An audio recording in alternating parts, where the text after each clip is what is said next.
Monsieur le secrétaire d'État chargé de la transition numérique et des communications électroniques, cher Cédrico, Madame la présidente de la Commission supérieure du numérique et des postes, chère Mireille Clapeau, Mesdames et Messieurs les parlementaires, Mesdames et Messieurs les élus, Mesdames et Messieurs, chers amis, permettez-moi, en tant qu'organisateur des Assises du très haut débit, de vous souhaiter la bienvenue, de vous dire quelques mots sur le sujet qui nous réunit aujourd'hui et de vous dresser rapidement la feuille de route de notre matinée. Il y a tout juste un an,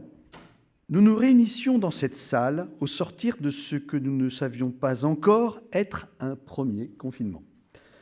Et déjà, nous tirions des conclusions de toute évidence hâtives, mais qui se sont révélées pertinentes, de ces premiers mois de crise sanitaire.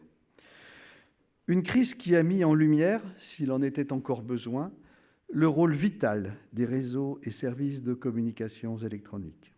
En effet, et grâce à ces derniers, notre pays a pu bénéficier du maintien d'une activité économique, culturelle, sociale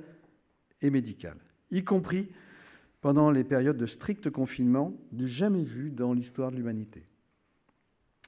De facteurs de modernisation et de transformation de notre société, ce qui était déjà pas mal. Les réseaux et services numériques ont démontré qu'ils étaient en définitive le socle de notre capacité de résilience et du maintien des fonctions vitales de notre pays. Dans ce contexte, un accès parfaitement sûr et de qualité de tous les Français au très haut débit, tant fixe que mobile, est, bien plus qu'un progrès, devenu une nécessité qui ne tardera pas, de toute évidence, à devenir un droit. C'est dans ce sens que l'aménagement numérique du territoire et l'inclusion numérique des citoyens se sont rapidement hissés au rang de priorité du plan France Relance du gouvernement.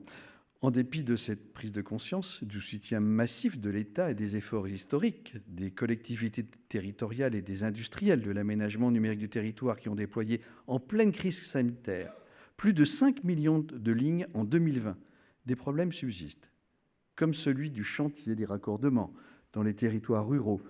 ou l'apparition de trop nombreux défauts de qualité qui nuisent à un bon usage des réseaux.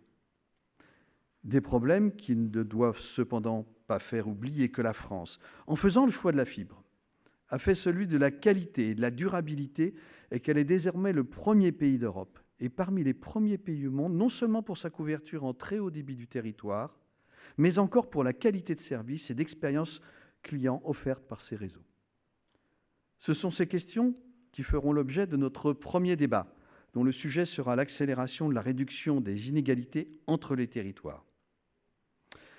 La reconnaissance de l'excellence de ce qui est devenu en Europe un French Model est aussi une chance pour la filière industrielle française du très haut débit, qui est aujourd'hui en disposition de valoriser à l'export ses technologies et son savoir-faire. Ce sujet sera notre deuxième débat. Quant à notre troisième débat, il sera consacré au réseau radio qui, avec l'arrivée de la 5G, l'accélération du développement des technologies satellitaires, associée à la croissance exponentielle des usages en mobilité, auront un rôle à jouer tout aussi essentiel que complémentaire à la fibre. Nos travaux de ce matin seront aussi, et une nouvelle fois, le moment de faire le point sur l'état des lieux des déploiements en cours, des impacts de la crise sur ces derniers et la stratégie de relance de la filière. Nous ne manquerons pas également d'évoquer la question de l'indispensable accélération de la numérisation de ces milliers de PME et TPE qui forment le tissu économique de nos territoires. En effet, et si le numérique a permis à la France de ne pas s'arrêter, il faut maintenant qu'il soutienne sa relance, contribue à sa réindustrialisation et à la relocalisation de ses activités stratégiques. Voilà les sujets qui seront au centre de nos travaux et auxquels nous vous proposons de réfléchir ce matin avec des représentants de gouvernement, que je salue à nouveau, des parlementaires, des élus territoriaux, des représentants de l'État et de ses agences, des acteurs économiques, académiques et associatifs des secteurs, ainsi que de ces meilleurs experts que je salue et remercie à nouveau pour leur présence.